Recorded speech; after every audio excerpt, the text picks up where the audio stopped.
भारी भीड़ को देखते हुए आपको क्या लग रहा है?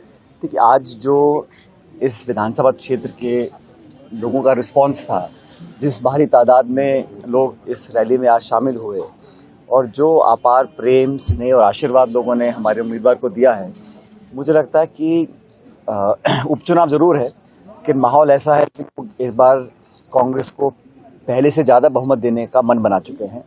और स्वर्गीय कुन्नर साहब ने जो सेवाएं दी हैं इस क्षेत्र में, अपने 4 दशक के जीवन में हमेशा लोगों के लिए समर्पित रहे, सत्ता में हो या ना हो, तो उन्होंने इस क्षेत्र का नाम हमेशा रोशन किया। और मैं मानता हूं कि उनको आज हम सब, न सिर्फ हमारी पार्टी, लेकिन यहाँ की जनता और यहाँ के लोग, मतदाता बहुत याद करते हैं, बहुत मिस करते हैं। और पार्टी ने सबसे चर्चा करने के बाद, सब नेताओं से, कार्यकर्ताओं से, लोगों से बात करने के बाद रूबी कुन्नर जी को अपना उम्मीदवार बनाया है। नौजवान है, अनुभवी है और बहुत लंबे समय से इस क्षेत्र में कांग्रेस की पार्टी की राजनीति में सक्रिय है। तो मुझे पूरा विश्वास है कि ये जो वोट होगा, ये नौजवानों को ताकत देने वाला वोट होगा। ये वोट कुन्नर साहब के जो किए हुए काम हैं उनकी याद का वोट होगा और आने वाले भविष्य में एक मजबूत आवाज़ विधानसभा में यहाँ से रहे, इस बात को देखकर अपना वोट डालेंगे। और रूबी कुन्नर मुझे लगता है भारी बहुमत के साथ यहाँ से जीत कर जाएंगे। क्या आपको लगता है कि इतनी बुरी हार के बावजूद भी अशोक गहलोत को अपर हैंड दिया जाए? पहली बात तो ये बात ठीक है, 4 स्टेट्स में हमारी सरकार सिर्फ तेलंगाना में बनी, लेकिन मध्य प्रदेश, छत्तीसगढ़ और राजस्थान में हमारा वोट शेयर जो है वो लगभग इंटैक्ट है, कई जगह बढ़ा भी है। हम चुनाव नहीं जीत सके, उसका दुख हम सबको है। और राजस्थान में ये परंपरा है 30 साल में कि 5 साल कांग्रेस रहती है, 5 साल फिर बीजेपी सरकार आती है। उस ट्रेंड को, उस परंपरा को तोड़ने का हमने पूरा प्रयास किया। मुझे खेद है कि हम उसको हासिल नहीं कर पाए, लेकिन फिर भी हमारे 69 विधायक जीत कर गए हैं। और बीजेपी में जो हालात दिख रहे हैं मुझे, उनका आज शपथ ग्रहण समारोह होना था, मुझे पता नहीं हुआ है कि नहीं हुआ है, आज भी नहीं हुआ है। तो इतने लंबे समय तक अगर अनिश्चितता रहती है, इंडिसीजन रहता है, तो लोगों में गलत प्रभाव जाता है। एक पूर्ण बहुमत की सरकार है, कोई कारण नहीं है कि ये अपने मंत्रिमंडल का निर्माण कर लोगों के बीच में काम ना करें। आचार संहिता के समय से सब काम अटके हुए हैं। और मुझे इस बात का भी दुख है कि सरकार बनने के बाद एक तरफ कहा जा रहा था कि पुरानी योजनाओं को हम लोग टच नहीं करेंगे। सबसे पहला प्रहार जो सरकार ने किया है वो रोज़गार पर किया है।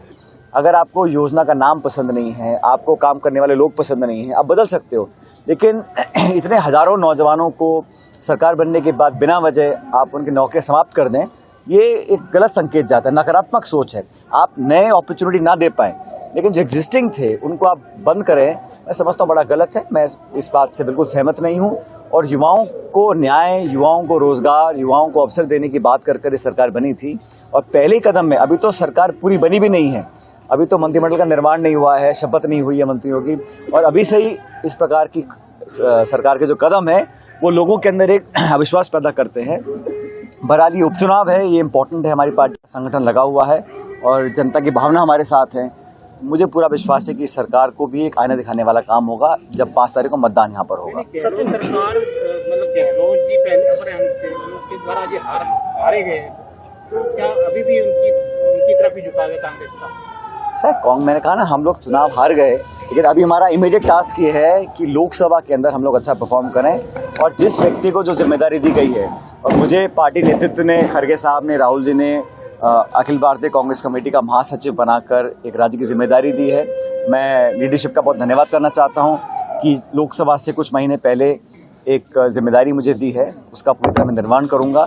और बहुत जल्द राजस्थान में भी यह निर्णय लिए जाएंगे कि कौन विपक्ष का नेता होगा, प्रदेश कांग्रेस कमेटी में, जिला कांग्रेस कमेटी में क्या क्या बदलाव करने हैं।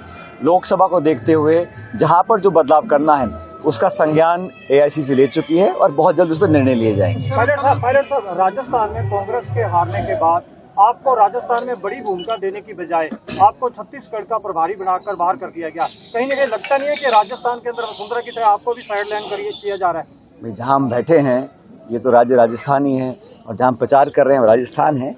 देखिए, अलग अलग पार्टी के लोगों को अलग अलग जिम्मेदारियां दी जाती हैं।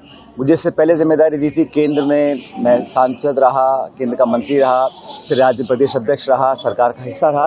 तो समय समय पर जिस व्यक्ति की जहाँ आवश्यकता होती है वहाँ उसका योगदान दिया जाता है। जहाँ तक आपने ये सवाल मुझसे पूछा कि राजस्थान से बाहर जाने की बात, तो ये मैं आपको बताना चाहता हूँ कि मैं थांसू दूर को नहीं, ये सबको समझना है कि यहाँ पर हम लोग बहुत लंबे समय से काम करते आए हैं। ये हमारी कर्मभूमि रही है और जब तक राजनीति में हम काम करेंगे, राजस्थान के लोगों की सेवा करते रहेंगे। सर, आपको ये लगता नहीं कि अशोक गहलोत और सचिन पायलट का जो द्वंद चल रहा था उसके कारण राजस्थान में सरकार गई? क्योंकि राजस्थान में कांग्रेस के जितने भी विधायक जीते हैं और हारे बीजेपी के भी दिग्गज हैं, जैसे कांग्रेस के दिग्गज तो हारे ही हारे हैं, बीजेपी के दिग्गज भी हारे हैं। तो आपको लगता नहीं अगर आपका ये द्वंद ना चलता? देखिए, ऐसा ये सारी बातें मीडिया में और विपक्ष के लोग करते हैं। हम लोग मिलकर चुनाव लड़े थे और इस बात को सब जानते हैं, और दो नहीं जितने नेता कांग्रेस के पूरी जान से मेहनत करी। लेकिन ये बात सही है कि इस बात का दुख हमको है कि हम सरकार नहीं बना पाए, छत्तीसगढ़ में नहीं बना पाए, मध्य प्रदेश में नहीं बना पाए। लेकिन हर बार हम सरकार बनाते हैं और रिपीट नहीं कर पाते, ये बहुत बड़ा चिंता का विषय है। ये कोई छोटी बात नहीं है कि बार बार मेहनत कर हम सरकार बनाएं और फिर हम रिपीट नहीं कर पाते हैं। बहरहाल इसका भी संज्ञान पार्टी ने लिया है, खड़गे साहब ने, वर्किंग कमेटी ने, राहुल जी ने, इस पर कार्रवाई करेंगे। लेकिन आज हमारे हाथ जो चुनौती है वो लोकसभा चुनावों की है, उस पर मिलकर काम करेंगे। जिसको जहाँ जो काम दिया जाएगा, जिस नेता को वहाँ काम करेगा। लेकिन बीजेपी की सरकार को 10 साल हो गए हैं। जनता सवाल ये पूछ रही है ना, महंगाई का, बेरोजगारी का, निवेश का, किसान का, नौजवान का क्या होगा। ये सारे मुद्दे जनता के समक्ष लेकर जाएंगे। अब राहुल जी के नेतृत्व में एक और यात्रा निकलने वाली है 14 जनवरी से, वो भी लगभग 6000 किलोमीटर की यात्रा होगी। उस यात्रा से जो पहली वाली यात्रा थी उसको कंटिन्यू करने का काम करेंगे और 14 स्टेट से ये यात्रा निकलेगी। उसमें तमाम जो गरीब है, किसान है, नौजवान है, मजदूर, उन सब की बातों को उठाएंगे हम लोग, ताकि जवाबदेही तय तो करें। ये सरकार संसद में तो 145 सांसदों को सस्पेंड कर सकती है, लेकिन जिस माननीय भाजपा के सांसद ने उन लोगों के पास बनवा के उनको संसद में घुसाया, उस पर कोई कार्रवाई नहीं है। तो इस प्रकार आप पार्लियामेंट के अंदर विपक्ष को मुक्त करना चाहते हैं, गलत काम है, इसकी हम निंदा करते हैं। उसके विरोध में पूरा इंडिया अलायंस एक होकर हमने बात रखी है। लोकतंत्र में, संविधान के अंदर कहीं नहीं लिखा कि विपक्ष को इस तरह आप नज़रअंदाज करें, इस तरह का एक्शन लें। तो ये सारा देश देख रहा है कि केंद्र सरकार रवैया क्या है। बीजेपी शासन में, लेकिन सत्ता में इतना घमंड उनको हो गया कि विपक्ष की बात ना सुना तो एक तरफ आप उनको सस्पेंड कर रहे हैं, और 50, 70, 100, 145 सांसदों को सस्पेंड करना, ये कहाँ की लोकतांत्रिक प्रक्रिया है? इन सब सवालों का जवाब जनता देगी जब मतदान होगा लोकसभा के चुनाव। सर, लोकसभा चुनावों की सुनने में आ रहा है कि कांग्रेस इस बार अपने उम्मीदवारों की लिस्ट है जो वो 2 या 3 महीने पहले जारी कर देगी, कब तक होनी चाहिए? देखिए, ये काम स्क्रीनिंग कमेटी करती है और सीसी करती है, लेकिन हमारी तैयारियां रोज राहुल जी और खड़गे जी मीटिंग कर रहे हैं दिल्ली के अंदर, सभी लोगों से बात कर रहे हैं, और हम भी चाहते हैं कि जल्दी निर्णय हो। लेकिन मुझे लगता है कि सही समय में सही निर्णय होगा।